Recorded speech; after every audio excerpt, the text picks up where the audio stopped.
सर्वत्र अतिवृष्टीनं शेतकऱ्याचा शिवार पाण्याखाली गेलाय आणि व्यापाऱ्यांची कोठारं सुद्धा पाण्यामध्ये गेलेत। त्यावरतीची माझी कविता, झाला उद्ध्वस्त शिवार। झाला उद्ध्वस्त शिवार अतिवृष्टीच्या पाण्यानं, वेदनेच्या निखाऱ्यात कुणबी कांडतो मरण। कमरे भर पाण्यामध्ये बुडाल्या तारा नराशी, गेले पुरात वाहून घोर ढोर गाई म्हशी। घरदार भरलेत चिखलाच्या मलब्यानं, होत नव्हतं सार गेला संसार वाहून।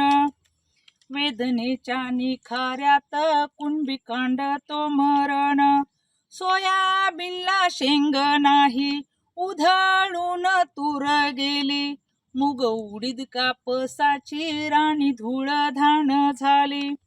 रान राशींच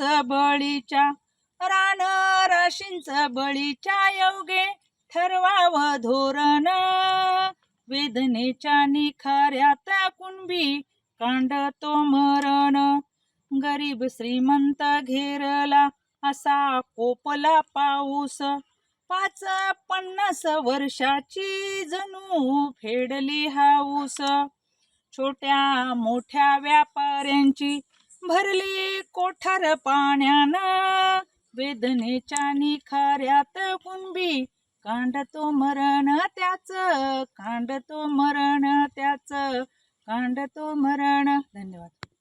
आता isakal.com आहे देशातील नंबर 1 ची मराठी न्यूज वेबसाईट। प्रत्येक अपडेटसाठी isakal.com ला नक्की भेट द्या।